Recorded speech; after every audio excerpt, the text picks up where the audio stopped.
Peretti blend number 101. 2.75 stars out of 4 on Tobacco Reviews. A remarkable blend of high-quality imported and domestic tobaccos with an Irish aromatic tobacco added. So it's technically an aromatic.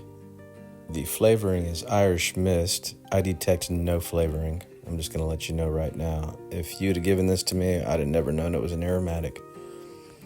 And I guess just from reading some of these, the Irish mist is, I guess it was supposed to be like a whiskey or something. I don't detect any. I wouldn't have even known it was an aromatic if I didn't read the description. Anyways, for whatever reason, often when there's semi-low reviews on tobacco reviews, I tend to like a lot of those. When they're high, I tend to steer clear because they're aromatics typically. But we got the contents made up of Burley and Cavendish. And let's get into the review. Happy Saturday. I'm finally reviewing the last LJ Peretti blend that I have.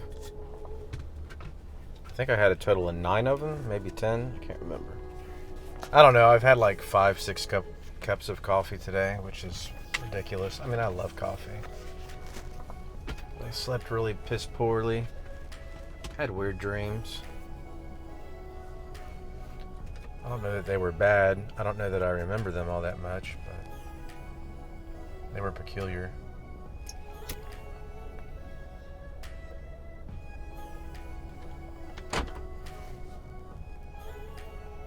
Never can be too safe. Got to keep them doors locked. So I think I liked, let's see, out of the 9 LJ Peretti blends, I loved one, I liked another, and I was okay with two of them. So 4 out of 9. And again, I did a really piss poor job of purchasing some of these because they were aromatics like this one, and I didn't realize it at the time. This is LJ Peretti blend number 101. It's a light aromatic. Burley Cavendish. The flavoring from Tobacco Reviews calls it Irish mist, which is hilarious. Where do they get this stuff? But I like this a lot better than the perfumey, florally blends. Like the Burley comes through. Anyways, I'm not an aromatic smoker. But I can confidently say that Boswell's isn't the only one that makes aromatics that are done with the kind of balance where you can still appreciate the other tobaccos that are in the blend. It's not overwhelming. So, I mean, this is a very light aromatic. Like I'd almost compare it to like the way Capstan Blue is. I guess technically it has some kind of a casing. And again, I'm not very clear on all these things. I don't know if, I suppose you can technically have a casing and it not be an aromatic. I don't know how that works. So, I don't know. 2,000 years later. Jogging's not necessarily very good on your joints, and I don't know what I'm talking about. I'm just babbling at this point. Like I said, I've had a lot of coffee and I'm tired at the same time, so I'm kind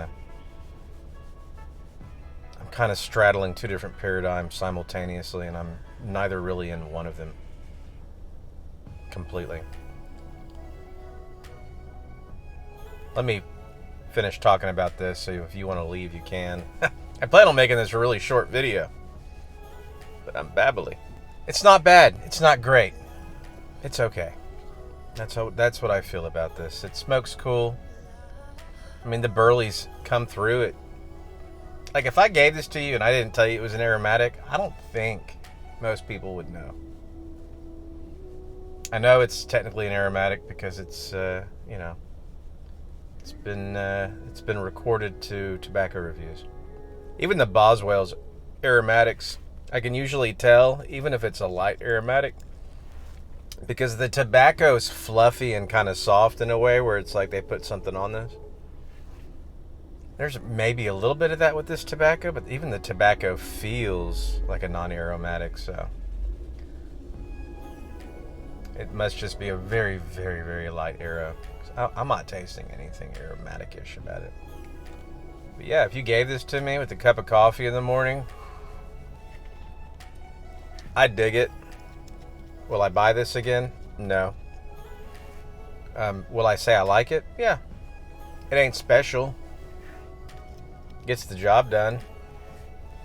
God, so many times today while I'm in my room making music, I just wish I could stick a damn pipe in my mouth and write music. I can't wait till I can do that. It's kind of unfortunate because Steve down at Smoking Cardboard,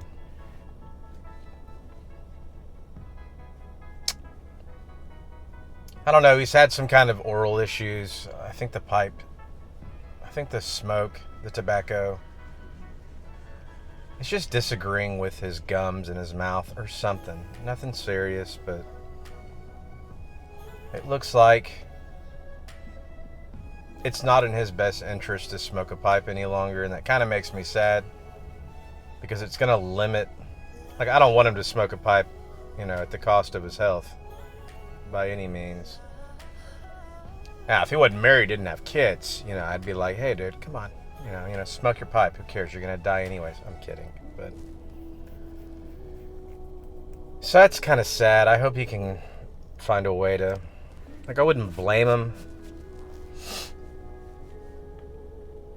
for not making as much content, but I kind of worry he's going to eventually just slip away into obscurity. And I don't know, you familiarize yourself with your routines and you frequent certain channels and you hope that they stay up. So, I don't know, we'll see. But at this point, there's no rational reason to believe that he's going to be able to continue smoking pipe tobacco, so.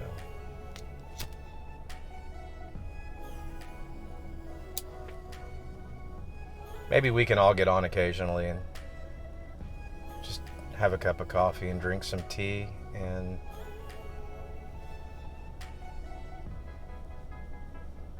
do that occasionally so Steve can come on and do the same thing, and he won't feel awkward. Not that he feels awkward, but I might feel awkward. Like, I don't have a pipe in my hand. Why am I doing this? I don't know. Not that you need to feel that way. I don't think you do.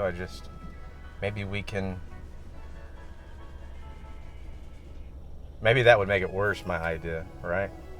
Like, now maybe he made this whole thing up because he's tired of the YTPC and I'm making it worse. I don't know. You never know. I'm just saying. You never know. I don't think he made it up. Just saying. This blend has some pretty cool aftertaste notes that kind of come and go that I appreciate.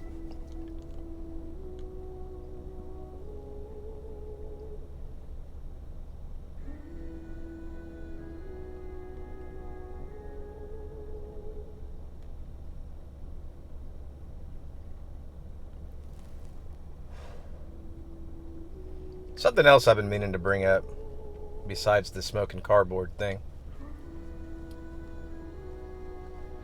I'd have to A-B it.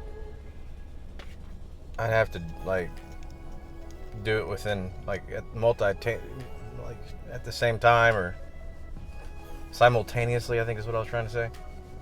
Or within the same hour or something, but I feel like I'm enjoying smoking my tobacco more so out of cobs than I do my briars. Now, I don't have a lot of different variety of shapes with the briars. Maybe it's because I predominantly smoke in pokers. I have one saxophone fully bent that Brody Joe gave me. Maybe that's why. And but regardless of the fact that they say longer stems can cool down your smokes, not even speaking about this one, my Missouri Meerschaum Mark Twain is essentially a poker, and I feel like I just have I'm not going to say cooler smokes, because I don't think that's what it's doing. I feel like they're a little more flavorful and they're just slightly more enjoyable. And I didn't notice it until I picked up like my Savinelli 311 KS one day and I put a blend in. It was just different. It wasn't drastic, but I feel like it was better in the cob. I mean, in the cob. So I don't know what's going on there. Cobs are great. Well, I don't want to bore you to tears. So, I don't know. If I had to rank them, I would say, for sure, by heads and shoulders, LJ Peretti London Flake is amazing. That's a great flake. That's an awesome vapor. Below that would be the number 8 slices. So, Beans had it licked on those two things. There were some. I got all this from watching Beans. A lot of other. I didn't buy every blend he smoked or every blend he liked. I added my own to it. But he definitely smoked those and he liked them. That was a great. So I aligned with him on that. I don't like everything he likes. You're not going to. But those two things I loved. No, I love the LJ Peretti London Flake. The number 8 slices, I think that was a vapor. It could have been a straight Virginia. I'm pretty sure that was a vapor too. It had a cool, kind of a neat sour, fermented kind of smell and taste. The warped Midsummer, everyone calls it Midsummer. I think it's Sommer. Midsummer had the same type of similar pungent soury smell, but it didn't translate over to the taste the way the number 8 slices did. Regardless, the Midsummer, I'll have to review that at some point. I didn't care too much for it. The number 8 slices were good. I didn't love them. I love the London Flake. And then I think this would have to fall next in line as to... It gets better as it goes, though. It doesn't start fabulous. But as you get down closer to the end of the bullet, it's kind of neat. I like it. So, I would recommend this to someone that is that tends to exclusively smoke aromatics. I guess. I don't notice anything aromatic-ish about it. That's the thing.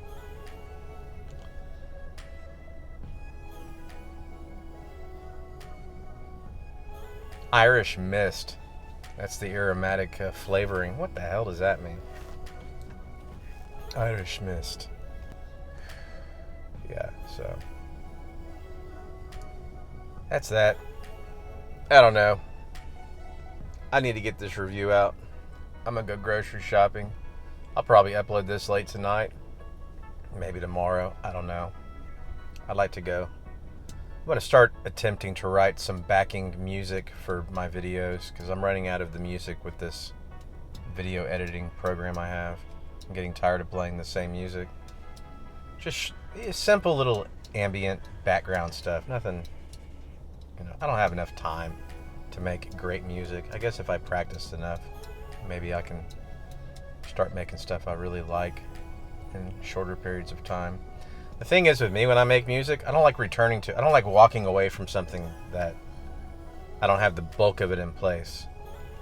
So I can't start a project on a Saturday and then come back to it the next Saturday. I guess I could learn to try to do it, but I don't like doing that.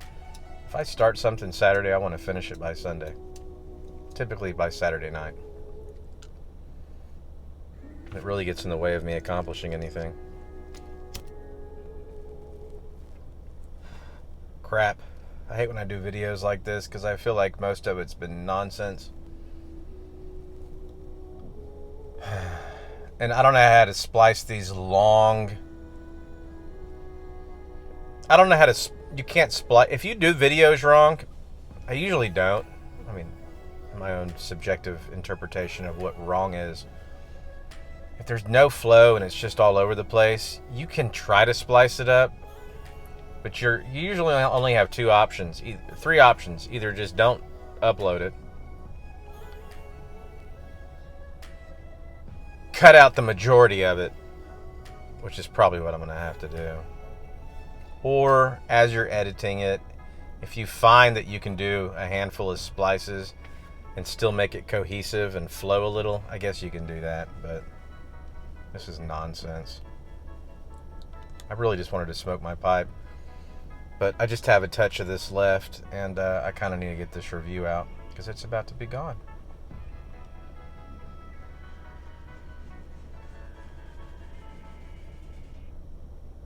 So I kind of like it, man. It gets better as it goes. Some tobaccos are like that. You get to the halfway point and it's just got more flavor.